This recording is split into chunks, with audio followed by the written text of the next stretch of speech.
अस्सलाम वालेकुम, welcome to weight matters. Thursday के इस प्रोग्राम पे मैं हूँ आपके साथ आमना जावेद और मेरे साथ हैं हारून क्रिस्टी साहब। अस्सलाम वालेकुम सर। वालेकुम मैम। कैसे हैं आप? जी मैं ठीक ठाक, आप कैसी हैं? मैं बिल्कुल ठीक ठाक। आज हमारा 27वां प्रोग्राम है और हम अपने प्रोग्राम में दिन ब दिन जो है वो आगे की तरफ चलते जा रहे हैं और नए से नए टॉपिक्स और नई से नई चीज़ें जो है हम आपके साथ शेयर कर रहे हैं। और जैसे जैसे आप लोग जो है वो अपने वेट के प्रोग्रेस में, वेट कम करने के प्रोसेस में जो है वो प्रोग्रेस कर रहे हैं, इसी तरीके से हम भी अपने इस वेट कम करने के प्रोसेस में जो है वो कुछ को मेंटेन, जैसे कि मैं मेंटेन कर रही हूँ और सर जो है वो उसको कम करने की तरफ लेके जा रहे हैं। सो साथ साथ आपके साथ साथ हम भी इस जर्नी में आपके साथ ही हैं। सर कैसा रहा आपका ये वीक? कैसा रहा आपका वेट के लिहाज से? जो गोल्स थे वो कितने अचीव हुए और कितने में जो है वो अभी भी फ़िलहाल काम किया जा रहा है? डेफिनेटली वर्कआउट इंसान कर रहा होता है और इस प्रोग्राम से जो बड़ा बेनिफिट एक होता है कि बहुत सी नई चीज़ें जो हैं वो हम लर्न कर रहे होते हैं। डेफिनेटली उसको मैं सबसे पहले अपने ऊपर अप्लाई करके जो है वो देख रहा होता हूँ, और क्योंकि वो साइंटिफिक चीज़ें होती है तो मुझे इस चीज़ का पता होता है कि हाँ ये वर्कआउट जो है वो डेफिनेटली करेंगी। सो जो तैयारी करते हुए भी बहुत सी चीज़ें सीख रहे होते हैं, उसको अप्लाई कर रहे होते हैं, तो डेफिनेटली मैं अपने ऊपर तो उन रिजल्ट्स को जो है वो फील करता रहता हूँ। So it is good, going good. Journey ज़रा थोड़ी सी मुझे लंबी नज़र आती है, बट आई एम होपफुल। चीज़ें पहले से बहुत बेहतर हो गई। अप्रॉक्सीमेटली मैंने 5.5 kgs जो है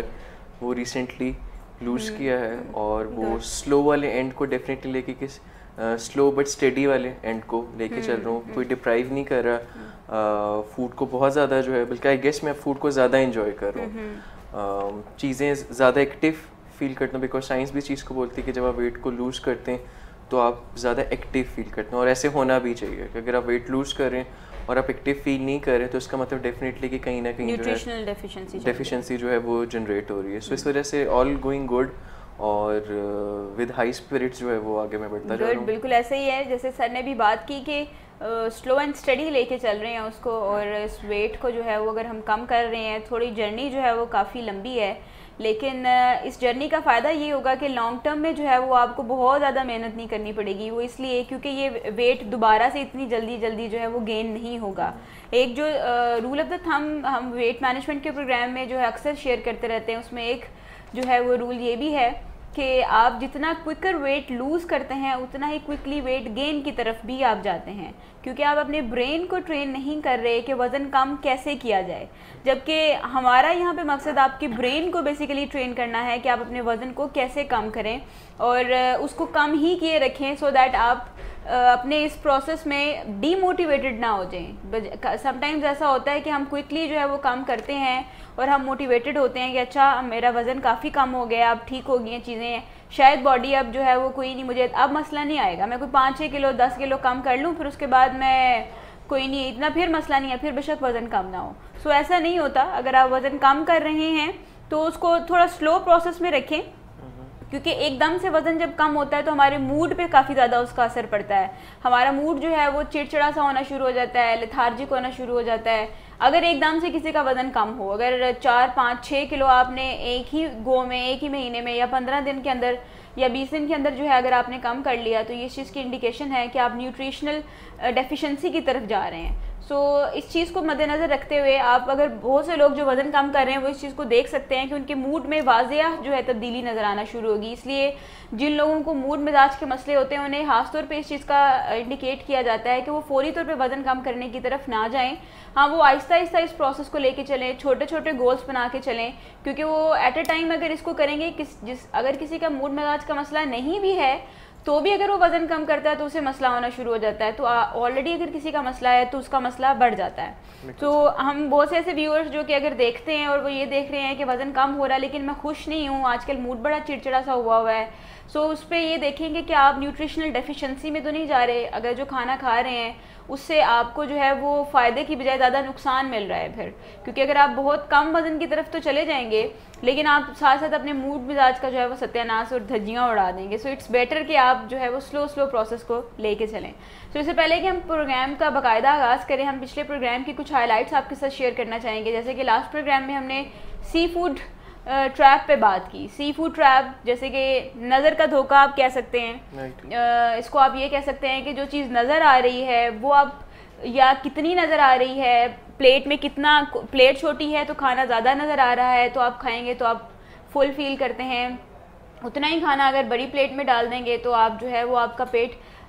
फिर भी फुल जो है फील नहीं करता। इसको हम सी फूड ट्रैप कहते हैं कि कैसे आप नज़र का धोखा खाते हैं और वही खाना आपको फुल भी फील करवाता है और वही खाना आपको हंग्री भी फील करवाता है। फिर इसके अलावा अगर हम किसी चीज़ को बहुत क्लियर जो है वो बताएं या बहुत किसी चीज़ को ऑब्वियस कर दें, जैसे कि अगर कोई खाना जो है वो हमारे सामने है और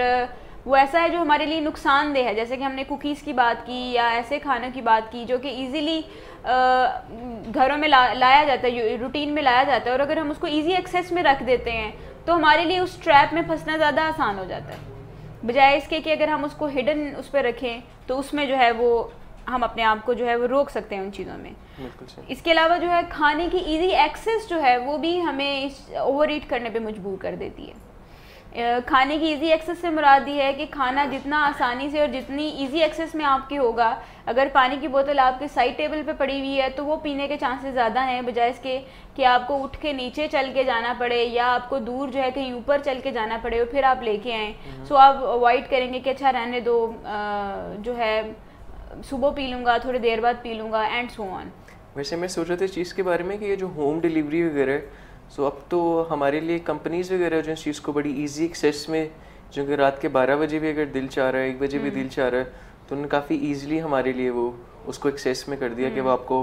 होम डिलीवर कर देते। और इतना न्यू ट्रेंड है for the last some years के बहुत ज़्यादा बढ़ता जा रहा है कि लोग ब्रेकफास्ट भी अब घर मंगवा लेते हैं और डिनर्स वगैरह भी हो रहे होते हैं, स्नैकिंग भी जो है वो हो रही होती है। तो चीज़ें डेफिनेटली जो आप बात करें कि जितनी वो ईजिली एक्सेसिबल होती हैं उतना ज़्यादा खाने का ट्रेंड जो है वो बढ़ रहा होता है। और हमारे जो और देखने की सेंस जो है वो इतनी ज़्यादा शार्प होती है कि हम वाकई उससे चीज़ों को पिक करो, हमारा ब्रेन फ़ौरन से उसके ऊपर रिएक्ट कर रहा होता है कि मुझे भी ये खाना, शायद हमें ज़रूरत नहीं होती लेकिन देख के हमें पता चल जाता है कि हाँ शायद ये मुझे खाने की ज़रूरत है, ये मेरी नीड है। ऊपर से जो हम एडवर्टीजमेंट्स वगैरह भी देख रहे होते हैं तो वो हमारी देखने की जो सलाहियत है वही बेसिकली उसको पिक कर रही होती है और हमारा ब्रेन इवेंचुअली उसको फिर हमें सिग्नल भेजता है कि नहीं इस चीज़ की ज़रूरत जो है वो वाकई आपको है। सो डेफिनेटली ये बहुत मेजर ट्रैप होता है और मैं इसको बड़ा ज़्यादा आजकल जो है वो अप्लाई कर रहा हूँ कि बिल्कुल ऐसा है। और आजकल सोशल मीडिया ने इसको जो है वो काफ़ी हद तक बढ़ा भी दिया है, वो इस तरीके से कि जैसे शॉपिंग के बारे में कहा जाता है the longer you stay at a mall the higher the chances that you will shop more. Similarly जितना ज़्यादा आप खाने के टेबल पे ज़्यादा देर के लिए बैठे रहेंगे उतने ही ज़्यादा चांसेस हैं कि आप ज़्यादा खाना खाएंगे या ज़्यादा खाना खरीदने की तरफ जाएंगे अगर आप जितना ज़्यादा देर ऐसी जगहों पे रहेंगे। सो बिल्कुल इसी तरीके से अगर आप देखें तो आजकल फेसबुक पे जो है या सोशल मीडिया जो भी कोई है इंटरनेट पे जो है वो काफ़ी ऐसे पेजेस भी बन चुके हुए हैं। इसके अलावा रेस्टोरेंट्स के फेसबुक पेजेस अवेलेबल होते हैं और गूगल पे अवेलेबल होते हैं। आपको बहुत एडवर्टीजमेंट्स जो हैं बड़ी कॉमन नज़र आती हैं, लोग ज्वाइन भी जो है इनको करते हैं वक्तन फ़वक्तन के चलो कभी ज़रूरत पड़ सकती है, एंड वो हमारे न्यूज़ फीड में आती रहती हैं, वो चीज़ें आती रहती हैं। जब वो आती रहती हैं कोई हर रोज़ ही कोई नई डील आ रही होती है, कोई नया बड़ा ज़बरदस्त सा जो है वो खाना नज़र आ रहा होता है जो कि रियल पिक्चर तो नहीं होती लेकिन वो हमारे लिए बड़ी वो माउथ वाटरिंग पिक्चर जो है वो होती है बेसिकली। और जितना ज़्यादा देर आप उस तरह के पेजेस पे स्टे करते हैं उतने ज़्यादा चांसेस जो है वो बढ़ना शुरू हो जाते हैं कि आप जो है वो ओवर ईट की तरफ जाएंगे। So if you are doing that things, अगर आप देख रहे हैं कि आप वज़न बढ़ने की तरफ जा रहे हैं और आपका वज़न जो है वो बढ़ रहा है वक्त के साथ साथ, या आपने कोई वज़न कम किया था और वो दोबारा से बढ़ा है, तो आप इस चीज़ को देख लें कि क्या ऐसा तो नहीं कि रीसेंट टाइम में आपने कुछ ज़्यादा टाइम ऐसी जगहों पे स्पेंड करना शुरू कर दिया जो कि आपके लिए स्लिपरी थी, खाने के लिहाज से खास तौर पे आपके लिए अगर स्लिपरी थी, या कहीं पे आपने जो है वो कदम अपने जो है वो सोच समझ के रखने की बजाय बस इस तरीके से रखना शुरू कर दिया कि नहीं पहले भी मैंने कम कर लिया था तो अब मैं दोबारा से कम कर लूँगा। सो सी फूड ट्रैप इस तरीके से भी आपको जो है वो काफ़ी चीज़ों में फांस लेती है कि आप फेसबुक पे ऐसे ग्रुप्स जो हैं वो ज्वाइन करते हैं जहाँ पे लोगों ने तरह तरह के खाने जो हैं वो शेयर किए हुए होते हैं। और ये अगर कोई तो नया नया इस प्रोसेस में आया है कि जिसने नया नया खाना जो है वो कम करना शुरू किया और अपने वज़न पे काम करना शुरू किया, तो उसके लिए तो काफ़ी ज़्यादा मुश्किल है अपने आप को या अपनी क्रेविंग्स को, अपनी टेम्पटेशंस को जो है वो रेजिस्ट करना, उसके लिए काफ़ी मुश्किल है। सो मेरे ख्याल में इसमें एडवाइस ये है कि फेसबुक पर अगर ऐसे पेजेस ज्वाइन किए तो उनको अनज्वाइन जो है अनज्वाइन करें या फिर उनको अनफॉलो कर दें, सो दैट आपको न्यूज़ फीड में जो है वो सारी चीज़ें जो है वो वक्तन फ़वक्तन ना आए और आप जो है वो इतनी आसानी, खास तौर पे जब तक कि आप अभी नए नए इस प्रोसेस में हैं। और अगर आप फूड की चॉइसेस बना रहे हैं तो हम दोबारा बारहा इस पे फोकस करते हैं कि सिर्फ कम फूड लेना ही जो है वज़न कम करने की तरफ नहीं लेके जाता। आप खाने में चॉइसेस क्या बना रहे हैं ये भी बहुत मैटर करता है कि आपका जो वज़न कम हो रहा है वो अच्छे तरीके से हो रहा है या बस सिर्फ आप न्यूट्रिशनली डेफिशिएंसी में जा रहे हैं। तो ऐसी बहुत सी चीज़ें जो हैं आपको हेल्प करेंगी कि आप अपने वज़न को स्टेबल जो है वो रख सकें। अगर कोई बढ़ाना चाह रहा है तो उसके लिए भी यही बात है कि वो अपने खाने में अच्छी चॉइसेस बनाएं और वज़न बढ़ाने की तरफ जाए, बजाय इसके कि आप बस सिर्फ ये सोच के कि मैं तो जो भी खा लूँ तो मेरा वज़न नहीं बढ़ेगा। वज़न नहीं बढ़ता, लेकिन आप अगर देखें तो ओवरऑल जो है आपकी बॉडी डी शेप ज़रूर हो रही होती है कि आपके फैट्स जो है वो बॉडी में होते हैं या आप कोई अच्छा फील नहीं कर रहे होते। सो अच्छा फील करने के लिए ज़रूरी है कि आप अच्छी डाइट जो है वो लें और अपने आप को जो है वो ऐसी चीज़ों के नज़दीक ज़्यादा रखें, ऐसी सिचुएशंस में ज़्यादा रखें जहाँ पे आप अपना हेल्दी फूड चॉइसेस जो हैं वो बना सकें, बजाय इसके कि अनहेल्दी फूड चॉइसेस जो है। इसका मतलब ये कि हम लोगों को कुछ ऑब्स्टिकल्स भी डिज़ाइन करने की ज़रूरत होती है। बिल्कुल ऐसा है कि हम ऑब्स्टिकल्स को डिज़ाइन करें और जो एक्सेसिबिलिटी है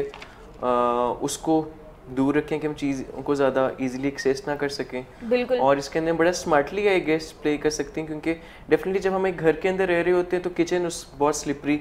हम लोगों के लिए होता है और किचन में आना जाना जो है वो काफ़ी होता है, चीज़ें काफ़ी इजी एक्सेस में भी नज़र आ रही होती हैं। सो अव्वल तो कोशिश करनी चाहिए कि ऐसी स्लिपरी चीज़ें घर में आए ही ना, और ड्यू टू XYZ फैक्टर अगर वो आती भी हैं, फॉर एग्जांपल अगर जैसे मैं अपने घर में चीज़ देखता था कि मेरे घर में मेरे नेफ्यू नीसेस होते थे तो स्नैक्स का आना तो बनता था कि अगर मैं नहीं कर रहा तो फिर उनको तो इस पर सफ़र नहीं करना चाहिए। तो उसका मतलब है कि उसकी एक्सेसिबिलिटी में अपने आप से दूर रखूँ कि मैं उसको ईजिली एक्सेस ना कर सकूँ, मेरी नज़र के सामने वो चीज़ें ज़्यादा ना हैं, कबर्ड्स वगैरह में, किचन शेल्फ्स वगैरह में ज़्यादा रहें, और मैं अपने आप को भी डिफ़ाइन करूँ कि इन किचन शेल्फ्स को मैंने ईजिली एक्सेस जो है वो नहीं करना। और फ्रिज में भी कहा यह जाता है कि आप चीज़ों को सेट ऐसे कर सकते हैं कि जो चीज़ें आपने एक्सेस नहीं करनी और अदर दिन आप सामने रखें, आप उसको जो है वो पीछे रखें और सामने जो है वो एक्सेसिबल चीज़ों को रखें। वैसे भी कि फ्रिज में मुझे तो अपने फ्रिज में बड़ा प्रॉब्लम होता है चीज़ों को ढूंढने के लिए भी, वो काम की चीज़ जो होती है वो ज़रा पीछे पड़ी होती है और जिसको अवॉइड करना होता है वो ज़रा सामने पड़ी होती है। तो उसका तो हम स्मार्टली प्ले करके इस तरह के ऑब्स्टिकल्स जनरेट करके चीज़ों को बड़ा ईजिली कन्वर्ट कर सकते हैं और हेल्दी चॉइसेस के साथ भी रिप्लेस कर सकते हैं। कि अगर आपकी टेबल के ऊपर ज़्यादातर चीज़ें ऐसी फॉर डाइनिंग टेबल के ऊपर जैसे हम देखते हैं कि अगर कुकीज़ वगैरह ये केक्स वगैरह शाम की चाय के साथ अगर ये चीज़ें सर्व होती हैं तो उसको रिप्लेस आप फ्रूट्स वगैरह या फ्रूट सैलेड वगैरह के साथ जो है बड़े चाहिए या लो कैलोरी स्नैक्स के साथ हम कर सकते हैं। सो इस तरह हमें काफ़ी जो है हेल्प मिल सकती है और हम इस ट्रैप में जो सी ट्रैप की बात कर रहे हैं उससे बचा जा सकता है। बिल्कुल ऐसा है। जैसे कि ऑब्स्टिकल्स पे आपने जब बात की कि हम ऑब्स्टिकल्स क्रिएट कर सकते हैं, तो उन ऑब्स्टिकल में एक ऑब्स्टिकल ये भी है कि घर में बहुत बड़े बड़े होलसेल पैकेजेस लेके आने की बजाय अगर आप स्मॉल पैकेजेस अगर लेके आते हैं, अगर जिसमें हम अक्सर अगर चले जाएं ग्रॉसरी शॉप्स पे तो एक के साथ एक फ्री मिल रहा होता है और एक बड़े साइज़ का होता है और हमें बड़ा अट्रैक्टिव लग रहा होता है और फिर आसान भी फील होता है कि अच्छा घर में है तो अब रोज़ रोज़ तो नहीं आया जाता तो चलो यही ले लेते हैं। So instead of that thing आप फोकस उस चीज़ पे करें कि जितना मुझे अभी रिक्वायर्ड है, क्योंकि जब आप उसको ले जाएंगे घर पे फिर उसके बाद आप कुछ ही टाइम के बाद आपका ब्रेन आपको कहेगा कि ये चूंकि एक्स्ट्रा है तो इसको अब ख़त्म करने की तरफ जाओ। अब वो ख़त्म करने के इस चक्रों में हम समटाइम्स ओवर ईट भी कर जाते हैं। आप अगर देखें तो नॉर्मली घरों में मदर्स खासतौर पे ये काम करती हैं कि खाना ज़ाया ना हो जाए, वो खाना जो है वो बच्चों की प्लेट से भी खा जाती है और मोस्टली मदर जो है वो ओवरवेट इसी वजह से हो जाती हैं, जो कि वो अपने हिस्से का जो खाना तो है ही है लेकिन खाना ज़ाया ना हो जाए तो वो खाना भी खा देते हैं। फिर इसके अलावा जो है अगर कुछ घर में बना हुआ है तो मोस्टली मदर्स जो है उनका ये भी होता है कि अच्छा अब इसको फेंकना है, क्या है, ज़ाया क्या करना है, तो मैं इसी के साथ जो है वो खाना खा लेती हूँ और यही खाना जो है वो अब खा के ख़त्म किया जाता है। सो इस तरह की किसी भी काम से जो है वो गुरेज करें और इस तरह की ऑब्स्टेकल्स भी आपको काफ़ी हेल्प करेंगी कि आप स्मॉल पैकेजेस लेके आना शुरू करें, चाहे वो खाने पीने के हैं, चाहे वो ऑयल के लिए लेके आ रहे हैं, आप नमक के पैकेट हैं, कुछ भी अगर आप थोड़े लेके आते हैं ताकि आपको जब बार बार लेके आना पड़ेगा तो उससे आपका जो यूज़ है वो कम होना शुरू हो जाएगा। जो लोग तेल बहुत ज़्यादा यूज़ करते हैं अगर वो छोटी बॉटल या मीडियम साइज़ की बॉटल लेके आएंगे तो इस चीज़ को ध्यान में रखते हुए कि अच्छा ये अब ख़त्म होगी तो मुझे दोबारा मार्केट जाना पड़ेगा और लेके आना पड़ेगा, वो ऑयल ही थोड़ा कम यूज़ करना शुरू कर देंगे। And you will see eventually कि आप जो मीडियम साइज़ की बॉटल पहले 10 दिन में ख़त्म होती थी वो 20 या 25 दिन में आराम से जो है वो आपकी चल जाएगी। सो ऐसे छोटे छोटे ऑब्स्टिकल्स, ऐसे छोटे छोटे जो चेंजेस हैं आपको ना सिर्फ आपको हेल्प करेंगे बल्कि आपके घर में बहुत से लोग ऐसे जो कि शायद अभी फिक्रमंद नहीं है वज़न के मसले को लेके, या अभी फिक्रमंद नहीं है अनहेल्दी डाइट को लेके, और उनको भी फिर इससे डायरेक्टली और इनडायरेक्टली फ़ायदा मिलेगा। ये हमारे पिछले प्रोग्राम के कुछ हाइलाइट्स हुए। हम अपने आज के प्रोग्राम के ऊपर बातचीत करते हैं, और हम चाहे जैसे कि हर दफ़ा कुछ ना कुछ नया आपके साथ शेयर करते हैं, और आपके ब्रेन को ट्रेन करने की तरफ हम जाते हैं कि कैसे आपके ब्रेन को जो है वो ट्रेन किया जाए। अपने ब्रेन को ट्रेन करने की तरफ ज़्यादा जाएं, अपनी टमी को ट्रेन करने की तरफ ज़रा कम जाएं, बिकॉज ज़्यादातर लोग जो है वो वेट को मैनेज करने के लिए टमी को ट्रेन कर रहे होते हैं, जो कि रॉन्ग साइड है। जब आपने अपने वज़न को कम करना है तो राइट पार्ट इज़ दिस। कहा जाता है कि वज़न का मसला दो कानों के दरमियान पाई जाने वाली जगह दिमाग में है, तो उसको ट्रेन करना ज़्यादा ज़रूरी है। उसको कैसे ट्रेन किया जाए आज के प्रोग्राम में हम बात करेंगे, लेकिन उससे पहले हम एक ब्रेक लेते हैं। ब्रेक से वापस आके इसको हम कंटिन्यू करते हैं।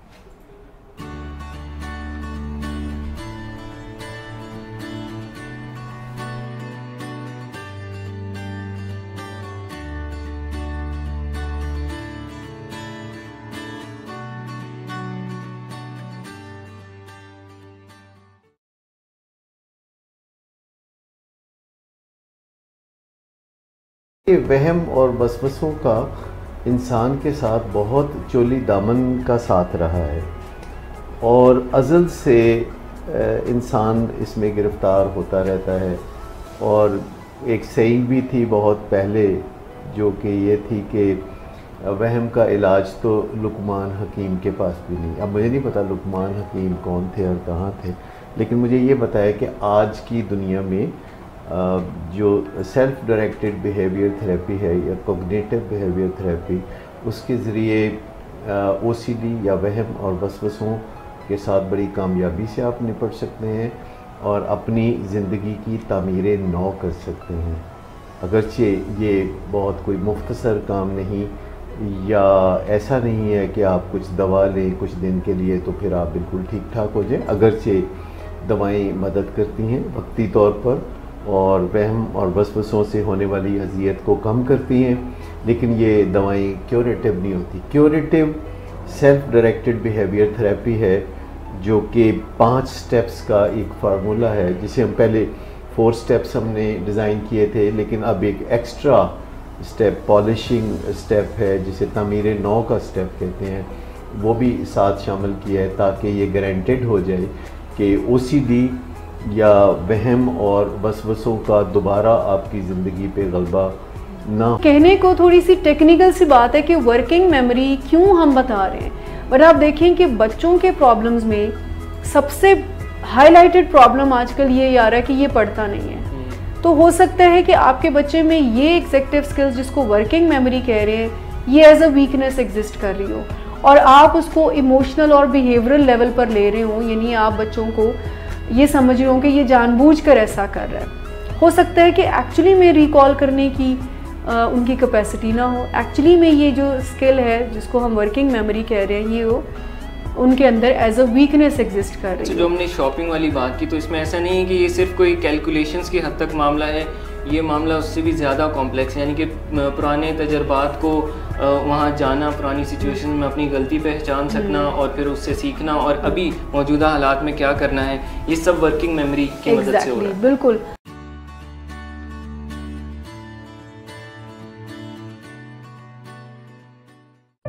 Lahore, Karachi, Islamabad, Murray. Across the nation, this is Willing Ways, Pakistan.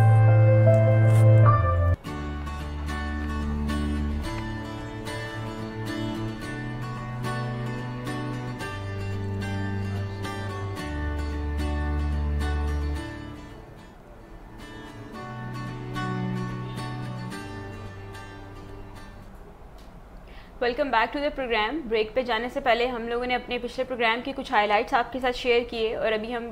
आज कुछ एक नए टॉपिक के साथ आपके साथ बातचीत शुरू करेंगे। इससे पहले कि हम बातचीत शुरू करें, ब्रेक में हम लोगों ने कुछ कमेंट्स हमें लोगों ने किए हुए हैं, जिसमें एक प्रभाकर सिंह साहब ने सवाल पूछा हुआ है कि वो कितनी कैलोरीज जो हैं किसी को लेनी चाहिए अपने वज़न के मसले को वज़न के मसले को डील करने के लिए। सो सर यहाँ पे थोड़ा सा एक्सप्लेन करना चाहूँगी। इट डिपेंड्स कि आपकी बॉडी बिल्ट जो है वो कैसी है। अगर तो आप हाइट जो है अपनी हाइट बता सकते हैं, अपना करंट वेट बता सकते हैं, और फिर उसके बाद आपका गोल क्या है, वज़न कम करने का गोल है, वज़न इंक्रीज़ करने का गोल है, या वज़न को मेंटेन करने का गोल है, ये 3 चीज़ें बेसिकली होती हैं। और फिर उसके बाद ज़्यादा जो रिकमेंडेड होता है वो होता है 0.5 kg जो है पर वीक के लिहाज से, कि ये एक सूटेबल लिमिट है कि जिसमें आप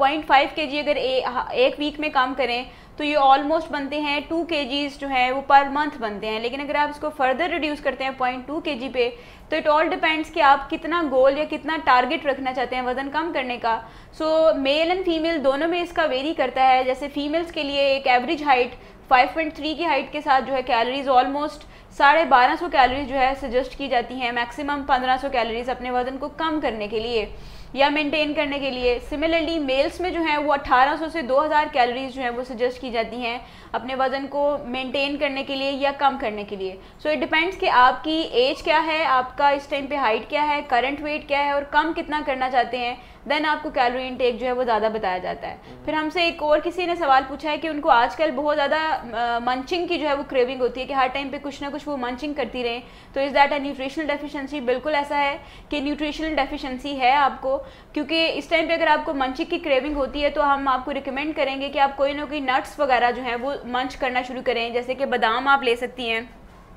जैसे कि किशमिश जो है वो आप ले सकते हैं, लेकिन ज़्यादा मैं रिकमेंड करूँगी बादाम या भुने हुए चने, इस तरह की चीज़ें, सो दैट आपके जॉ बोन्स को जो है वो थोड़ा मेहनत करनी पड़े तो आपके लिए थोड़ा डिफ़िकल्ट होगा। एंड उसको स्लो जब ग्राइंड करेंगे तो आपके ब्रेन को टाइम लगेगा मैसेज रिसीव करने में, यानी कि जब चने चबाएंगे तो डेफिनेटली 20 मिनट तो चाहिए आपको इस प्रोसेस को कंप्लीट करने के लिए, अगर एक पैकेट आप लेते हैं। सो आपका पेट जो है वो सिचुएशन की तरफ जाना शुरू हो जाएगा एंड ब्रेन मैसेज भेजेगा कि नहीं आप फुल हो गए। So you can take food, but आप कोशिश करें कि कुछ ऐसा फूड लें जो कि आपको ज़्यादा कैलोरीज ना दे और हल्का जो है वो रखे। और दूसरी आप चीज़ ये कर सकती हैं कि कोई खाना अगर आप ले रही हैं तो वो लिक्विड फॉर्म में लें, क्योंकि लिक्विड जो पानी है वो हमें फीलिंग ऑफ फुलनेस देता है। जैसे कि अगर आप कुछ भी ऐसा ले रही हैं जो कि पानी में बन सकता है, कोई शेक वगैरह अगर आप यूज़ करें, वैसे शेक मैं रिकमेंड नहीं करूँगी क्योंकि वो ज़्यादातर आपको जो है वो मीठे की तरफ क्रेव फर्दर करवाता है। सो अगर आप ज़्यादा पानी पी रही हैं, साथ चने भुने हुए ले रही हैं, या फिर अगर आप नट्स वगैरह यूज़ कर रही हैं तो ये चीज़ आपको हेल्प करेगी। ग्रीन टी का यूज़ कर रही हैं अगर आप, ये चीज़ आपको हेल्प करेगी कि आप जो है अपनी मंचिंग को या अपनी क्रेविंग को कम करें। ये इस चीज़ की इंडिकेशन है कि इस टाइम पे आपकी बॉडी स्टाफ कर रही है, आपका ब्लड ग्लूकोज लेवल जो है वो कम रहना शुरू हो गया है। So you need to adjust that level. आपको अपना ब्लड ग्लूकोज लेवल जो है वो चेक करवाने की ज़रूरत है। एंड आई वुड रिकमेंड कि अगर आप अपना HbA1c टेस्ट भी जो है वो करवा लें, उससे भी आपको काफ़ी हेल्प मिलेगी। ज़रूरी नहीं है कि डायबिटीज़ हो, लेकिन इससे आपको एक इंडिकेशन मिल जाती है कि कहीं बिलो लेवल तो नहीं चला गया ब्लड ग्लूकोज लेवल, जो कि होपफुली नहीं होगा, क्योंकि एक नॉर्मल है कि अगर शुगर लेवल जो है खून में कम है तो उससे भूख लगना शुरू हो जाती है, भूख ज़्यादा लगती है और आपका हाथ नहीं रुकता खाने के ऊपर। अच्छा, मैं यहाँ पे एड इन करना चाहूँगा कि जब भी हम मील्स यूजुअली ले रहे होते हैं, सो मंचिंग का दिल इस वजह से भी चाह रहा होता है क्योंकि हमारा जो मील इनटेक है वो प्रॉपर नहीं होती, हमारे एनर्जी लेवल्स जो हैं वो सही नहीं होते। सो अगर आप एक टाइम अगर मील ले रहे हैं तो इस चीज़ को डिफाइन करते हुए कि 4 आवर्स की एनर्जी आपको प्रोवाइड कराए तो उससे काफ़ी ईजिली जो है आपको हेल्प आउट मिलती है। और छोटे छोटे चंक्स में अप्रॉक्सीमेटली 6 मील्स जो है वो अगर आप डिवाइड करेंगे तो फिर भी ये जो मंचिंग का शौक होता है काफ़ी ज़्यादा जो है वो कम हो जाता है। Because I have been through this कि मुझे लेट नाइट मंचिंग का बहुत ज़्यादा प्रॉब्लम होता था, but with the passage of time जब आप अपने मील्स को डिवाइड कर रहे होते हैं तो बॉडी जो है वो उसके ऊपर सेट हो रही थी, उसको एनर्जी लेवल जो है वो प्रॉपर मिल रहे होते हैं। जब एनर्जी लेवल नहीं मिलेगा तो फिर वो आपको पुश करेगी, या उसको अगर अप्रोप्रिएट कैलोरीज आप नहीं देंगे, हेल्दी कैलोरीज बॉडी को प्रोवाइड नहीं करेंगे, तो तब भी वो आपको इंडिकेट करेगी कि मुझे भूख लग रही है, मुझे फूड की ज़रूरत है, क्रेविंग्स जो है वो उसमें ज़्यादा बढ़ रही होती हैं। और जो इन बिटवीन आपने चीज़ें रिकमेंड की हुई हैं कि स्टिल अगर वो प्रोवेल कर रही है तो नट्स वगैरह जो है वो काफ़ी, क्योंकि नट्स वगैरह जो फीलिंग ऑफ फुलनेस जो है वो प्रोवाइड करे, तो ऐसे फूड जो कि लेस इन कैलोरी हैं और फीलिंग ऑफ फुलनेस दे रही हो तो उससे काफ़ी ज़्यादा जो है वो फ़ायदा होता है, फ़ायदा होगा। और जैसे अभी सर ने बताया कि ये बहुत मैटर करता है कि आप कैलोरीज कौन सी ले रहे हैं। अगर आप पूरे दिन में कैलोरीज तो कम ले रहे हैं लेकिन ज़्यादातर जो है वो कार्ब्स ले रहे हैं, कार्बोहाइड्रेट से भरी हुई खुराक ले रहे हैं, तो ये कार्ब्स जो है वो आपको मज़ीद खाना खाने की तरफ लेके जाते हैं। सो आई वुड रिकमेंड कि आप अपने फूड में जो है प्रोटीन का इस्तेमाल जो है वो थोड़ा इंक्रीज़ करें, क्योंकि एक हेल्दी डाइट की एक रेशो जो है उसमें प्रोटीन सबसे ज़्यादा, उसके बाद कार्बोहाइड्रेट्स और सबसे कम जो है फैट्स होनी चाहिए आपकी खाने की रेशो में। सो बिल्कुल कोई चीज़ ख़त्म बिल्कुल भी नहीं करनी, तीनों होने चाहिए, लेकिन रेशो वाइज प्रोटीन सबसे ज़्यादा होनी चाहिए। अगर आप कार्बोहाइड्रेट्स ज़्यादा ले रहे हैं, जैसे कि जिसमें बिस्किट्स वगैरह आ जाते हैं, जिसमें रोटी वगैरह जो है वो आ जाती है, रोटी अनसैचुरेटेड कार्बोहाइड्रेट होती है, यानी उसको हज़म होने में हमारी बॉडी को टाइम रिक्वायर्ड होता है, सो वो एनर्जी हमें ज़्यादा देती हैं। कुछ होते हैं सैचुरेटेड कार्बोहाइड्रेट्स, जो सैचुरेटेड कार्बोहाइड्रेट्स हैं वो क्विकली जो है वो हज़म हो जाते हैं और वो आपको कहते हैं कि कुछ और खाओ, अभी तो गुजारा नहीं हुआ। और फैट्स जो हैं वो डेफिनेटली जब आपकी बॉडी में जाएंगे तो वो तो फर्दर क्रेव करते हैं, क्योंकि वो मेटाबॉलिकली एक्टिव फैट जो है वो क्रिएट करते हैं, जो कि बैली फैट जिसको हम कहते हैं, क्योंकि वो कहता है कि और खाओ और खाओ। सो अगर आपको मंचिंग बहुत ज़्यादा हो रही है तो पहली एक चीज़ है कि अपना ब्लड ग्लूकोज लेवल जो है वो आपका डेफिनेटली कम रहना शुरू हो गया है, जिसको मेंटेन करें और कुछ ऐसे स्नैक्स लें जो कि आपके लिए ज़्यादा कैलोरीज का बाइस ना बने और आपके वेट गेन की तरफ ना जाएं। दूसरी चीज़ ये है कि आप अपनी फूड को देख लें कि आप जो खाना खा रहे हैं क्या वो बहुत ही कम तो नहीं खा रहे। क्यों? क्योंकि अगर आप बहुत कम खा रहे हैं और बहुत ज़्यादा वक्फों के साथ खा रहे हैं, यानी सुबह खाया था, फिर दोपहर को 3 बजे खाया और फिर रात को 9 बजे खाया है, तो आप अपनी बॉडी को स्टाफ कर रहे हैं। सो दैट इज़ वाई जो है वो मंचिंग ज़्यादा होना शुरू हो जाती है। आई होप कि आपको अपनी सवाल का जवाब मिल गया और उससे आपको कोई मदद भी मिलेगी। सो सर, आपसे मैं पूछना चाहूँगी कि आज का हमने टॉपिक स्टार्ट करना है ईटिंग स्क्रिप्ट्स के ऊपर। सो ईटिंग स्क्रिप्ट्स जो है वो क्या चीज़ होती है? अच्छा, सबसे पहले तो कि मैं ईटिंग स्क्रिप्ट के ऊपर बात करूँ, जो स्क्रिप्ट्स होते हैं यूजुअली हम देखते हैं कि मूवी से पहले एक स्क्रिप्ट तैयार होता है, ड्रामे से पहले एक स्क्रिप्ट जो है तैयार होता है, कि एक बेस लाइन जो है वो डिफाइन होती है कि आगे चीज़ें कैसे चलनी हैं, और उस स्क्रिप्ट के बाद जो है फिर मूवी मेकिंग जो है वो होती है, फिर मूवी की मार्केटिंग होती है, फिर हम वो ज़बरदस्ती मूवी या ड्रामा जो है वो देख रहे होते हैं। तो बेसिकली जो फाउंडेशन होती है वो उसके स्क्रिप्ट होते हैं। इसी तरीके से जो हमारी फूड इनटेक होती है, इसके पीछे भी स्क्रिप्ट्स होते हैं जिनको हम लोग बोलते हैं ईटिंग स्क्रिप्ट। ब्रेकफास्ट स्क्रिप्ट होता है, डिनर स्क्रिप्ट होता है, लंच स्क्रिप्ट होता है, स्नैक स्क्रिप्ट होता है। इसका मतलब बेसिकली होता है कि पहले से कुछ चीज़ें जो हमने डिफाइन की होती हैं कि ये चीज़ें कैसे फॉलो होंगी। फॉर एग्जांपल अगर ब्रेकफास्ट स्क्रिप्ट की बात करें तो उसमें होता है कि न्यूज़पेपर मेरे साथ पढ़ा हुआ होगा, न्यूज़पेपर में पढ़ रहा होऊंगा और साथ साथ जो है मैं सीरियल्स खा रहा हूँगा, और जब तक मैं न्यूज़पेपर पढ़ता जा रहा हूँ तब तक मैं सीरियल्स जो है वो खाता रहूँगा। सो ये एक डिफाइंड स्क्रिप्ट होता है कि खाने के साथ जब भी खाना खा रहा हूँगा तो साथ न्यूज़पेपर पढ़ रहा हूँगा। इस तरह बहुत से घरों में जो है वो डिनर स्क्रिप्ट के अंदर ये चीज़ें आ रही होती हैं कि टीवी के साथ जो है वो खाना जो है वो खाया जा रहा होता है, कि एक सर्टन सीरियल चल रहा है, ये 8 to 9 का जो टाइम है, या कोई सर्टन सोप चल रहा है तो उसके साथ जो है वो डिनर खाए। तो ये एक डिफाइंड वे ऑफ ईटिंग होता है जो कि हम लोगों ने किसी चीज़ के साथ अटैच किया होता है, जो कोई और एक्टिविटी हम लोग फॉलो कर रहे थे। तो इसको बेसिकली हम लोग जो है वो स्क्रिप्ट बोलते हैं, ईटिंग स्क्रिप्ट्स बोलते हैं। और ईटिंग स्क्रिप्ट्स बहुत डिफरेंट फॉर्म में, कि अगर कोई चीज़ पीनी है तो उसके लिए भी स्क्रिप्ट होगा, अगर फूड को अगर खाना ख़त्म करना है तो उसके लिए भी प्लेट क्लीनिंग स्क्रिप्ट होगा, कि जब खाना ख़त्म होगा, जब प्लेट खाली होगी तो इसका मतलब है कि अब खाने को एंड करने का टाइम है। तो ये कुछ चीज़ें होती हैं जो हमने डिफाइंड रेगुलर वे पे अपनी खाने की आदत को प्रॉपर वे पे डिफाइन किया होता है, तो उसको हम लोग ईटिंग स्क्रिप्ट जो है खा रहे होते हैं, कि हमारी खाने की जो हैबिट है वो बेसिकली स्क्रिप्ट्स के थ्रू जो है वो डिफाइन की हुई थी, और वो स्क्रिप्ट्स एक्चुअली हम लोगों ने खुद लिखे हुए। अगर तो वो स्क्रिप्ट गलत लिखे हुए होंगे तो जैसे अगर मूवी का स्क्रिप्ट अच्छा नहीं है तो मूवी जो है वो फ्लॉप हो जाएगी। इसी तरीके से अगर हमारा ईटिंग स्क्रिप्ट अच्छा नहीं लिखा हुआ तो हम वेट लॉस की तरफ चले जाएंगे, और अगर वो ईटिंग स्क्रिप्ट अच्छा लिखा हुआ तो हम वेट लूज की तरफ और हेल्दी लाइफस्टाइल की तरफ जो है वो जाते हैं। And the good news is कि हम उन स्क्रिप्ट्स को जो है वो रीराइट कर सकते हैं। अगर आपको ऐसा फील हो रहा है कि वो स्क्रिप्ट सही नहीं लिखा हुआ तो स्क्रिप्ट को जो है आप दोबारा लिख के जो है एक हेल्दी लाइफस्टाइल की तरफ जो है वो मूव कर सकते हैं। बिल्कुल ऐसे जैसे आपने स्क्रिप्ट पे बात की है, तो जैसे सर ने बताया कि स्क्रिप्ट हम खुद ही लिखते हैं, और जब हम स्क्रिप्ट खुद लिखते हैं तो हम उसको रीराइट भी कर सकते हैं। सो रीराइटिंग में जो है अगर आप रीराइट करते हुए भी दोबारा से उसको गलत लिख लेंगे तो इट मीन्स कि फिर तो आपके लिए काफ़ी जो है वो डबल जेपर्डी जो है वो हो जाएगी। So it's better, yes, movie जो है वो फिर से फ्लॉप हो जाएगी। अगर किसी की पार्ट 2 आती है और पार्ट 2 भी जो है वो अच्छी नहीं आती, ज़्यादातर ऐसा होता है जिन मूवीज़ के सीक्वल्स होते हैं उनका पार्ट 1 ही बड़ा स्ट्रॉन्ग होता है और फिर उसके बाद सीक्वल्स इतने खास नहीं आ रहे होते। अभी प्रोग्राम पे आने से पहले मैं और सर बैठ के कुछ डिस्कशन कर रहे थे, तो आई वाज रीडिंग समवेयर कि जिसमें उन्होंने लिखा था कि if you want to have your breakfast in the bed then start sleeping in the kitchen. So अगर आप अपना ब्रेकफास्ट जो है वो बेड में चाहते हैं, या अगर कोई ऐसा अनहेल्दी बिहेवियर चाहते हैं, तो फिर आपको जो है वो कुछ ऐसा ही अनहेल्दी जो है वो करना होगा। सो स्क्रिप्ट्स पे जब हम बात करते हैं कि ये नाश्ते का भी स्क्रिप्ट है, दोपहर के खाने का भी, अगर आप देखें आप फ्रेंड्स के साथ बाहर जाते हैं तो अगर कोई एक फ्रेंड पहले खा भी लेता है, तो अगर कोई दूसरा खा रहा है तो हमें फिर होता है अच्छा चलो हम उतनी देर में कोई एक ले आते हैं, कुछ मीठा ले आते हैं, कोई 2 चम्मच और ले आएंगे, अच्छा तूने ये खाया था नहीं मैंने। खास तौर पे बुफेस पे ऐसा होता है। या घर में अगर कोई मेहमान आया हुआ, तो जब तक मेहमान नहीं खा लेता तो मेज़बान को बड़ी शर्मिंदगी सी होती है कि ओहो मैं पहले कैसे खा के उठ जाऊँ। या समटाइम्स मेहमानों को बड़ी शर्मिंदगी होती है कि मेज़बान खा रहा है तो मैंने बड़ी स्पीड से खा लिया खाना। सो ये वाले कुछ स्क्रिप्ट्स जो हैं वो हमें ऑटोमेटिकली हमारे अंदर इंग्रेव्ड होते हैं कि अच्छा ये ऐसे ऐसे ऐसे खाया जाए। बहुत से लोगों को पूछा जाता है कि अगर आप खाने के टेबल से उठ गए हैं तो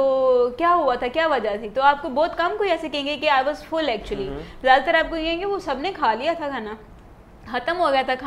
खाना था नहीं अब बचा हुआ, या कोई ऐसा चीज़ कि आप सब खा चुके थे तो फिर इसलिए आई हैव टू क्विट। सो ये बेसिकली स्क्रिप्ट्स में हम जिस इन्वायरमेंट में होते हैं तो हमारे जो इर्द गिर्द लोग होते हैं वो बहुत बड़ा हमारे पर इन्फ्लुएंस होता है उसका। सो उससे काफ़ी ज़्यादा जो है आपकी ईटिंग हैबिट और ईटिंग पैटर्न्स में भी जो है वो फ़र्क आ रहा होता है। सर ऐसा क्यों है कि लोग जो है जब किसी के साथ, मैंने देखा है कि अक्सर जब हम फ्रेंड्स के साथ, फैमिली में अक्सर लोगों के साथ बैठे होते हैं तो जो हमारा खाने का ट्रैक है वो लूज़ हो जाता है। अगर किसी बंदा को बड़ी मेहनत से अपने जो है खाने के ऊपर काम कर रहा है, अपने आप को ठीक कर रहा है, किसी दिन घर में दावत हो जाए, उसकी उस बेचारे इंसान के लिए जो है ना जीना मुश्किल हुआ होता है कि मैं कैसे खाऊं, क्योंकि सब जो है एक तो फोर्स कर रहे होते हैं, because I have been through this. So मुझे इस चीज़ का आइडिया है कि दूसरे लोग हमें हमारे खाने के ट्रैक से लूज बेसिकली क्यों कर देते हैं, ऐसा होता है क्या? जैसे मैं थोड़ी देर पहले करता कि हमारे जो इर्द गिर्द लोग होते हैं वो हमारे ऊपर इन्फ्लुएंस जनरेट कर रहे होते हैं। यूजुअली जब हम लोगों के साथ बैठ के खाना खा रहे होते हैं, सो हम लोग कोई बहुत इंटरेस्टिंग सी बातचीत कर रहे होते हैं, उनको कोई स्टोरी सुन रहे होते हैं या अपनी कोई स्टोरी उनको बता रहे होते हैं, किसी इवेंट को डिस्कस कर रहे होते हैं, we are in a good mood, तो हमारा जो सारा फोकस होता है वो उस एंड की तरफ चला जाता है, बिकॉज हमारी रूटीन से वो चीज़ हटी हुई होती है। और फिर हम उसके ऊपर ज़्यादा फोकस करके बातचीत करना, कोई डिस्कशन करना, ये ज़्यादा कर रहे होते हैं, लेकिन हमने खाना कितना खाना है, उसको कैसे मेंटेन करना है, वो हमारे फोकस से बिल्कुल जो है आउट हो जाता है। और बहुत से एक्सपेरिमेंट्स ने ये चीज़ सिखाई है जो कि बहुत डिफरेंट रेस्टोरेंट्स पे इंटरनेशनल लेवल के एक्सपेरिमेंट्स हुए कि जब भी रेस्टोरेंट्स में लोग आते हैं और वो खाना खा के जाते हैं, उनसे जब पूछा गया कि आपने क्या खाया था या कितना खाया था, तो उसमें से ज़्यादातर को याद नहीं होता है कि उन्होंने कितना खाया था या क्या खाया। तो इसमें से एक बहुत फेमस एक्सपेरिमेंट जो है वो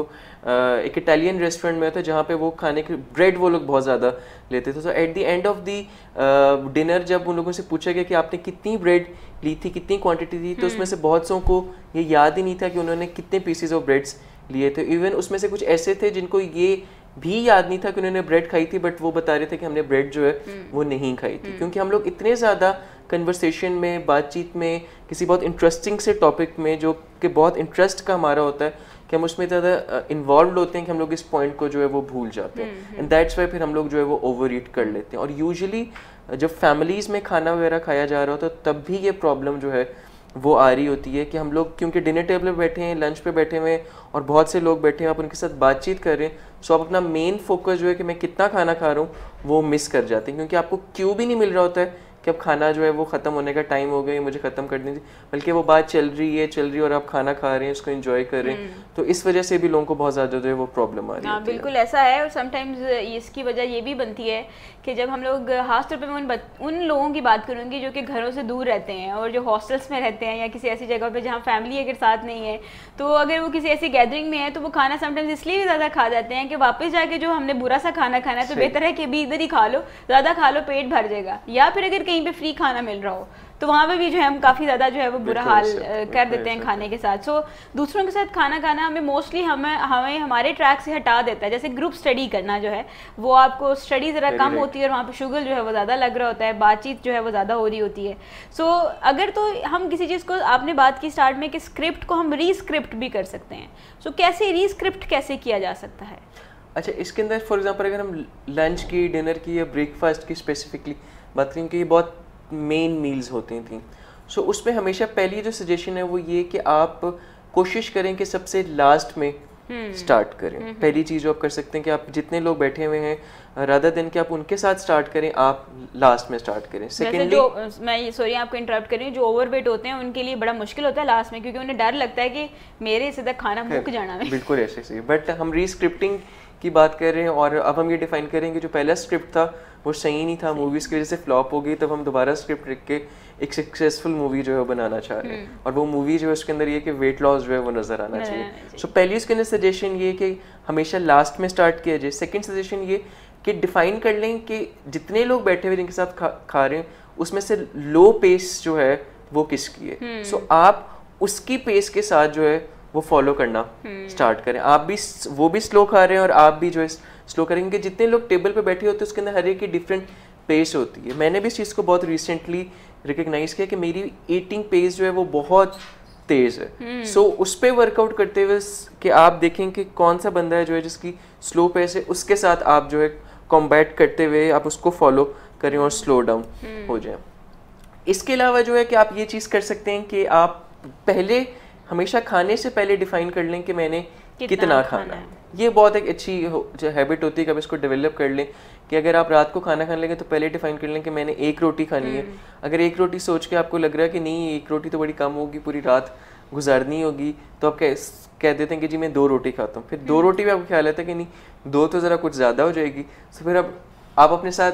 ये फैसला कर लेते हैं कि मैं 1.5 रोटी जो है इसके ऊपर अपने आप को सेटल करूँगा। और अकॉर्डिंगली फिर आप स्लो पेस को मेंटेन करते हुए, और जो हमने लास्ट टाइम एक लास्ट काफ़ी 2-3 दफ़ा हमने बताया कि 20 मिनट्स का जो है वो टाइम हमने लेना होता है। सो वो 1.5 रोटी जो है वो अपने 20 मिनट्स में जो है ख़त्म करनी, ताकि आप ब्रेन को वो मौका ज़रूर दें कि 20 मिनट के बाद वो सिग्नल भेजे कि अब आप जो है वो थोड़ी देर पहले जो बात कहते हैं कि अब आप फुल हो गए। सो ब्रेन को भी हमने वो मौका देना है कि वो 20 मिनट्स तक जो है वो आपको सिग्नल दे। अदरवाइज़ अगर आप पहले 1.5 रोटी खा लेंगे और बाकियों ने अभी तक खाना ख़त्म नहीं किया होगा तो फिर आप निबलिंग जो है जिसको हम कहते हैं कि आप स्टार्ट कर देते हैं कि आप उस चीज़ को जो स्टार्ट करते हैं। फॉर एग्जांपल कोई तकरीबन ये परसों की बात है कि डिनर में मेरे घर में कोफ्ते बने हुए थे, सो अंडा कोफ्ता। सो मैंने अपने हिस्से का जो है वो खा लिया। जैसे मैं बता रहा हूँ कि मैं ज़रा फास्ट ईटर हूँ, मैं काफ़ी ज़्यादा तेज़ जो है it takes me 2 to 3 minutes खाना ख़त्म करने में। तो वो इस पर वर्कआउट करते हुए मैंने 5-7 मिनट में तो उसको ख़त्म किया, बट इवेंचुअली मैंने देखा कि अभी तक और किसी ने भी जो है वो ख़त्म नहीं किया और बाकी सब जो है वो खा रहे हैं। और मुझे भूख लगना जो है मेरे ब्रेन ने मुझे सिग्नल भेजा कि अभी फुल जो है वो नहीं हुए। सो मैंने एक कोफ्ता जो है वो लहदा से पकड़ के जो है उसको फिर खाना जो है स्टार्ट कर दिया। लेटली फिर मैंने इस चीज़ के बारे में सोचा कि नहीं ये एक मिस्टेक हो गई कि मैंने जितना डिसाइड किया था मुझे उतना जो है वो खाना चाहिए था, और क्योंकि मैं बाकियों की पेस के साथ जो है अकॉर्डिंगली मूव नहीं कर रहा था तो मेरे लिए वो फिर प्रॉब्लमेटिक बन गया और मैंने एक कोफ्ता जो है वो ज़्यादा खा लिया। और बेसिकली जब हम एनिमल ब्रेन और ह्यूमन ब्रेन की भी बात कर रहे होते हैं तो उसमें भी ये होता है कि जो ह्यूमन ब्रेन होता है वो हमेशा लिमिट्स को डिफाइन कर सकता है। सो अगर आप लिमिट से ज़्यादा कर रहे हैं, लिमिट से कोई चीज़ कम कर रहे हैं तो उसका तो आपका एनिमल ब्रेन जो है एक्टिव है। आई रिकग्नाइज इट कि मेरा जो ह्यूमन ब्रेन है वो इनएक्टिव हो गया और मेरा जो एनिमल ब्रेन है वो एक्टिव हो गया और मैंने कोफ्ता जो है वो एक्स्ट्रा खा लिया जिसको मैं नहीं खाना चाहिए। ऐसे ही जब आपने ये बात की कि human brain and animal brain, तो उससे मुझे याद आया कि आज तक हमने कभी देखा नहीं कि किसी भैंस को ये फिक्र हुई हो कि मेरा वजन ज़्यादा हो गया तो मुझे कम करने की ज़रूरत है, या किसी गाय ने सोचा हो। बल्कि जानवरों के केस में तो उल्टा होता है, जितनी ज़्यादा बड़ी और मोटी होगी उतनी ज़्यादा महंगी बिकती है ये। और इसी तरीके से जो है कभी किसी चूहे ने ये नहीं सोचा होगा मैं ये चीज़ जो खा रहा हूँ तो मेरा तो सत्यानाश हो जाएगा चीज़ खा खा के। सो इट्स बेटर कि जो है मैं अपने वजन पे काम कर लूँ। ये सिर्फ और सिर्फ इंसान ही कर सकते हैं। सो वेट मैटर्स पे सिर्फ इंसान ही कर सकते हैं। इससे पहले कि हमें बार बार जो है सिग्नल दिया जा रहा है, क्योंकि वेल डिफाइंड चीज़ों में हम अपने प्रोग्राम में भी बहुत सी चीज़ें वेल डिफाइंड रखते हैं, हमारी ब्रेक भी डिफाइंड टाइम पे होती है। सो हम ब्रेक से वापस आते हैं एंड देन इस बात को कंटिन्यू करते हैं।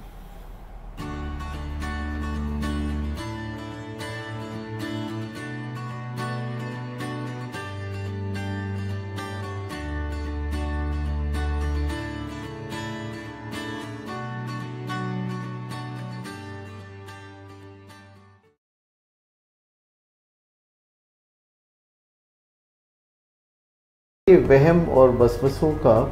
इंसान के साथ बहुत चोली दामन का साथ रहा है और अज़ल से इंसान इसमें गिरफ़्तार होता रहता है। और एक सेइंग भी थी बहुत पहले जो कि ये थी कि वहम का इलाज तो लुकमान हकीम के पास भी नहीं। अब मुझे नहीं पता लुकमान हकीम कौन थे और कहाँ थे, लेकिन मुझे ये बताया कि आज की दुनिया में जो सेल्फ डायरेक्टेड बिहेवियर थेरेपी है या कॉग्निटिव बिहेवियर थेरेपी, उसके ज़रिए OCD या वहम और वसवसों के साथ बड़ी कामयाबी से आप निपट सकते हैं और अपनी ज़िंदगी की तामीर नौ कर सकते हैं। अगरचे ये बहुत कोई मुख्तसर काम नहीं, या ऐसा नहीं है कि आप कुछ दवा लें कुछ दिन के लिए तो फिर आप बिल्कुल ठीक ठाक हो जाए। अगरचे दवाएं मदद करती हैं वक्ती तौर पर और वहम और वसवसों से होने वाली अजियत को कम करती हैं, लेकिन ये दवाएं क्योरेटिव नहीं होती। Curative self directed behaviour therapy है, जो कि 5 स्टेप्स का एक फार्मूला है, जिसे हम पहले 4 स्टेप्स हमने डिज़ाइन किए थे, लेकिन अब एक एक्स्ट्रा स्टेप पॉलिशिंग स्टेप है जिसे तामीर नौ का स्टेप कहते हैं, वो भी साथ शामिल किया है ताकि ये गारंटेड हो जाए कि OCD या वहम और वसवसों का दोबारा आपकी ज़िंदगी पे गलबा ना। कहने को थोड़ी सी टेक्निकल सी बात है कि वर्किंग मेमोरी क्यों हम बता रहे हैं, बट आप देखें कि बच्चों के प्रॉब्लम्स में सबसे हाईलाइटेड प्रॉब्लम आजकल ये आ रहा है कि ये पढ़ता नहीं है। तो हो सकता है कि आपके बच्चे में ये एग्जीक्यूटिव स्किल्स जिसको वर्किंग मेमोरी कह रहे हैं, ये एज अ वीकनेस एग्जिस्ट कर रही हो और आप उसको इमोशनल और बिहेवियरल लेवल पर ले रहे हो, यानी आप बच्चों को ये समझ रहे हो कि ये जानबूझकर ऐसा कर रहा है। हो सकता है कि एक्चुअली में रिकॉल करने की उनकी कैपेसिटी ना हो, एक्चुअली में ये जो स्किल है जिसको हम वर्किंग मेमोरी कह रहे हैं, ये हो उनके अंदर एज अ वीकनेस एग्जिस्ट कर रही है। जो हमने शॉपिंग वाली बात की, तो इसमें ऐसा नहीं है कि ये सिर्फ कोई कैलकुलेशंस की हद तक मामला है, ये मामला उससे भी ज़्यादा कॉम्प्लेक्स है। यानी कि पुराने तजर्बात को वहाँ जाना, पुरानी सिचुएशन में अपनी गलती पहचान सकना और फिर उससे सीखना और अभी मौजूदा हालात में क्या करना है, ये सब वर्किंग मेमोरी की मदद से हो रहा है। बिल्कुल।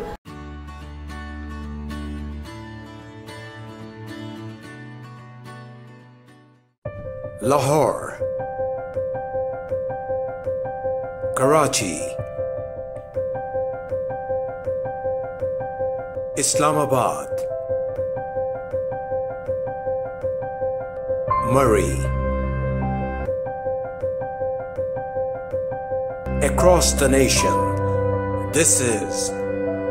Willing Ways, Pakistan.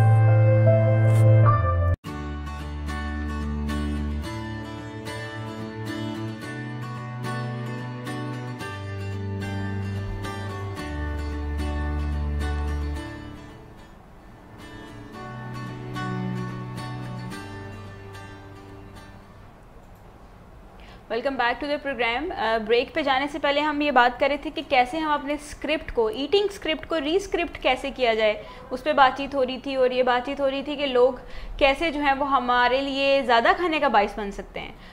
सर मैं आपसे ये पूछना चाहूँगी कि इसका मतलब अगर लोगों के साथ खाना फैमिलीज़ के साथ, फ्रेंड्स के साथ ज़्यादा खाने का बाइस बनता है, तो फिर इसका मतलब हमेशा ही ऐसा ही होता है कि आप जब किसी के साथ खाते हो तो ज़्यादा ही खाना खाते हैं?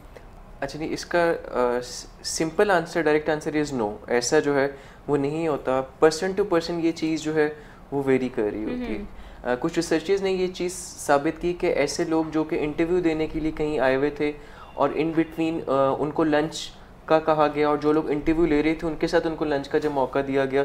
तो उन लोगों ने बहुत ज़्यादा जो है वो कम खाया। सो आप किस बंदे के साथ खाना खा रहे हैं, इट वेरीज ए लॉट। आप कैसी सिचुएशन में हैं, आप उस बंदे से कितनी दफ़ा जो है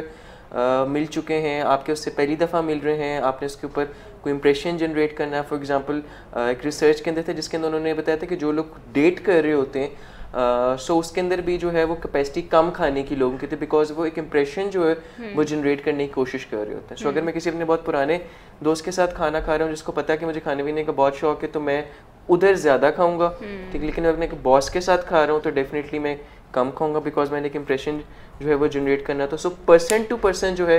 ये वेरी कर रहा होता है। रिसर्चर्स ने ये भी चीज़ साबित की है कि जेंडर टू जेंडर भी ये वेरी कर रहा होता है। जो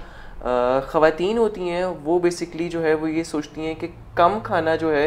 that is related to being a female, कि फीमेल जो हैं वो कम खाती हैं, जबकि जो मेल हैं वो ज़्यादा खाते हैं। और ये कि जनरल नॉर्म है जो कि सोसाइटी के अंदर परसिस्ट कर रहा होता है कि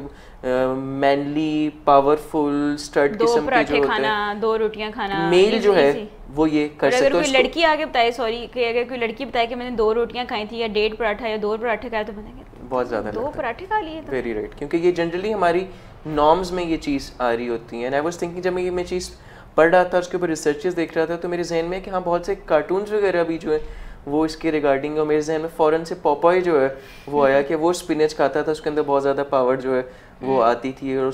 उसके लिए स्पिनच जो है वो स्पेसिफिकली जो है वो बनी हुई थी। सो हम जिस कल्चर में रह रहे होते हैं उसमें भी जेंडर रिगार्डिंग जो है ये चीज़, और ये मेल फीमेल वाला जो है ये स्टडीज़ यूरोप में भी जो है वो बहुत ज़्यादा हुई, अमेरिका में हुई, एशिया के एंड पर, overall through out the world ये चीज़ जो है समझी जाती है कि ख़वातीन जो है दे आर रिलेटेड कि वो कम फूड खाएं, जबकि जो मेल हैं दे आर रिलेटेड कि वो ज़्यादा फूड खाएं। और इन्हीं रिसर्चेज़ में फिर बहुत सी इंटरेस्टिंग रिसर्चेज़ होती रही, और उसके अंदर डिफरेंट स्क्रिप्ट्स जो हैं वो तैयार, उसके अंदर एक रिसर्च के अंदर ये किया गया कि बहुत से लोगों को दिया गया और उनको एक स्क्रिप्ट डिफ़ाइन किया गया। उस स्क्रिप्ट के अंदर उन्होंने किसी बंदे को डिफ़ाइन किया, कोई स्टोरी बताई हुई थी, उसके अंदर एक बंदा डिफाइन किया कि एक मेल था, वो इतना खाता था और वो ऐसा करता था, वो वैसे करता था। वो स्टोरी उसको शुरू में खाने को डिफाइन करते हुए उसको आगे किसी और एंड के ऊपर ले गए, और वो स्क्रिप्ट्स लोगों को दिखाए गए। एक ग्रुप को एक स्क्रिप्ट पढ़ाया गया, जबकि दूसरे स्क्रिप्ट में जो है दिखाया गया कि वो बंदा था, वो उसके खाने पीने के बारे में ज़्यादा बात नहीं की थी और वो स्टोरी चलती गई।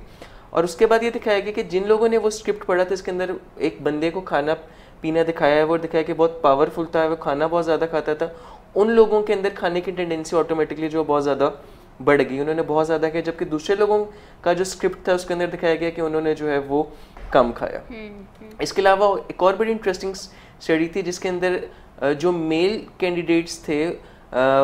वो दिखाया गया कि उन्होंने बहुत ज़्यादा जो है वो खाया, उन्होंने इतनी ज़्यादा क्वांटिटी जो है वो एब्जॉर्ब की, और फिर वही चीज़ जो है वो फीमेल से पूछा गया कि व्हाट डू यू थिंक, इन्होंने जो इतना ज़्यादा खाया है वो क्या होना चाहिए। बट उससे पहले जो मेल कैंडिडेट्स थे उन्होंने बताया कि जब हम ज़्यादा खाते हैं तो we feel more powerful and we think we are more attractive, this is what females like. लेकिन जब फीमेल से पूछा कि इंटरेस्टिंगली, तो उन्होंने बोला कि नहीं, ऐसे मेल्स जो कि ज़्यादा खाते हैं वो उनको अट्रैक्ट नहीं करते, बल्कि ऐसे मेल, अच्छी टिप है ये बहुत से लोगों के लिए, बल्कि ऐसे मेल जो कि कम खाते हैं वो ज़्यादा उनको जो है वो अट्रैक्ट कर रहे होते हैं। सो बेसिकली इस तरह के भी बहुत ज़्यादा, जिस तरह हम स्क्रिप्ट्स के बारे में बात करते हैं, तो डिफाइंड स्क्रिप्ट्स कुछ बनाए होते हैं जिनको हमें दोबारा से लिखने की जो है वो ज़रूरत होती है। सो मेल फीमेल एंड स्पेस की बहुत ज़्यादा रिसर्चेस ने ये चीज़ साबित की कि इसका जेंडर से जो है वो कोई ताल्लुक़ नहीं होता, और बेसिकली जब लोग कम खाना खा रहे होते हैं और वो एक हेल्दी शेप के अंदर रहते हैं, तभी वो ज़्यादा अट्रैक्टिव जो है वो नज़र आ रहा है। सो इट इज़ नॉट कि जो ख़वातीन हैं उनको कम खाना चाहिए और बंदों को जो ज़्यादा खाना चाहिए, बल्कि दोनों को अपनी बिल्ड के हिसाब से जो है अपने वेट के हिसाब से, अपने फूड के हिसाब से जो चीज़ों को एडजस्ट करने की, जैसे हम जब कैलोरीज़ के बारे में भी बात करते हैं तो साइंस ने इसको डिफ़ाइन किया हुआ है कि मेल कंपैरेटिवली ज़रा ज़्यादा कैलोरीज उनके लिए डिफाइंड होती है और फीमेल के लिए कम होती है, बट दैट डजंट मीन कि फीमेल जो है वो कम खाएं और मेल जो है वो ज़्यादा खाएं। इरिस्पेक्टिव ऑफ दिस जो है दोनों जेंडर्स को जो है वो ध्यान से जो है खाने की ज़रूरत होती है। बेसिकली ये जब हम बात करते हैं मेल फीमेल कैलोरीज में डिफरेंस में भी, उसमें एक्चुअली में जो साइंटिफिक रीज़न है वो ये है कि मेल की बॉडी में मसल्स डेवलपमेंट जो है वो ज़्यादा रिक्वायर्ड होती है, फीमेल की बॉडी ने मस्कुलर डेवलपमेंट नहीं जो है वो करनी होती, so that is why calories का डिफरेंस वहाँ पे आ जाता है। और जैसे सर ने बताया कि स्क्रिप्ट जो है वो हमारे डिफाइंड होते हैं, इसी तरीके से बहुत से हमारे इर्द गिर्द के लोगों ने भी स्क्रिप्ट जो है वो डिफाइन किए होते हैं कि अगर कोई डेटिंग कपल है या अगर कोई कपल है तो अगर वो खाना नहीं खा रहे तो फिर वो डेटिंग कपल है, अगर वो खा रहे हैं तो फिर वो मियाँ बीवी हैं। सो ये बहुत से स्क्रिप्ट जो है हमारी सोसाइटी में काफ़ी अच्छे से डिफाइन किए हुए हैं कि एक आइसक्रीम का कप रखा हुआ है अगर और आप पिछले आधे घंटे से बैठे हैं और आइसक्रीम पिघल के जो है वो पानी बन चुके हैं, दैट मीन्स कि ज़रूर डेट थे आए ने। So it's not compulsory actually, sometimes जो है वो लोग वैसे भी थोड़ा सा ध्यान से खाते हैं। ये हमारी सोसाइटी के स्क्रिप्ट्स हैं। सर ने आपके साथ मेल फीमेल स्क्रिप्ट शेयर किए, तो मैं आपके साथ सोसाइटी के स्क्रिप्ट्स जो हैं वो थोड़े से शेयर कर रही हूँ यहाँ पे। और जेंडर का जहाँ पे बताया गया तो एक टिप यहाँ पे आप लोगों के लिए मिल गई कि ज़रूरी नहीं है कि आप ज़्यादा खाना खा रहे हैं तो मेल्स को एक्चुअली वो ज़्यादा मेल अच्छे लगते हैं कि जो ज़्यादा खाना खाते हैं, मैस्कुलर हैं, अट्रैक्टिव वो लगते हैं। फीमेल से जब वही सवाल पूछा गया तो उन्होंने कहा कि नहीं, जो ज़रा तमीज़ से थोड़ा खाना खा रहे होते हैं तो वो अच्छे लगते हैं। अब इसमें भी वेरी करता है, पाकिस्तान में ज़रा 2 पराठे खाने वाला जो है वो ज़्यादा अट्रैक्टिव लगता है कि 2 पराठे वो भी देसी के होते। So it is actually depends कि आपका कल्चर जो है वो कैसा है। हम लोग अपने प्रोग्राम का जो है वो इख्तिताम कर रहे हैं, लेकिन उससे पहले ब्रेक पे जब हम गए हैं तो उसमें कुछ सवालात हमसे पूछे गए, जिसमें पूछा गया है कि हमारी कार्बोहाइड्रेट्स, प्रोटीन्स एंड फैट्स की रेशो क्या होनी चाहिए। तो हमने अपने पिछले बहुत से प्रोग्राम्स में शुरू में ये बताया था, मैं दोबारा से बताती चलती हूँ कि हमारे खाने की रूटीन में सबसे ज़्यादा प्रोटीन जो कि 50% प्रोटीन होनी चाहिए, 30% कार्बोहाइड्रेट्स एंड 20% जो है वो फैट्स जो है वो होनी चाहिए आपके खाने में। लेकिन अगर ये रिवर्स में चल रही है कि आप 50% फैट्स ले रहे हैं, 30% जो है प्रोटीन ले रहे हैं, 20% कार्बोहाइड्रेट्स ले रहे हैं, कोई भी चीज़ रिवर्स में जाएगी तो वो रिजल्ट्स भी रिवर्स में देगी आपको। और इसके अलावा जो है अब प्रोटीन्स पे अक्सर लोग सवाल पूछते हैं, जैसे कि हमें भी पूछा गया कि प्रोटीन अंडे के अलावा और किस चीज़ में हो सकती है। सो प्रोटीन्स के लिए आपको बहुत चिकन में प्रोटीन होती है, इसके अलावा मीट में जो है वो प्रोटीन होती है, लेकिन उसमें फैट्स भी ज़्यादा होते हैं। दालें जो हैं वो फुल ऑफ प्रोटीन है। आप अगर सर्च करेंगे गूगल पे तो आपको बहुत से ऐसे खाने मिलेंगे जो कि फुल ऑफ प्रोटीन है। So I guess that would be helpful. दाल जो है फुल ऑफ प्रोटीन है, बहुत से लोग जो है उस चीज़ को शायद नहीं जानते, लेकिन दालों में काफ़ी प्रोटीन होती है और हेल्दी जो है वो कैलोरीज आपको प्रोवाइड करती हैं आपको। इसके साथ ही हम अपना आज के प्रोग्राम का इख्तिताम करते हैं। इंशाल्लाह नेक्स्ट थर्सडे को अपने 28वें प्रोग्राम में इसी टॉपिक को आगे बढ़ाते हुए दोबारा से आपके साथ हाजिर होंगे। तब तक अपना बहुत सा ख्याल रखिएगा। आज के लिए इजाज़त चाहती हूँ। मैं हूँ आपके साथ आमना जावेद और हारून रसी साहब।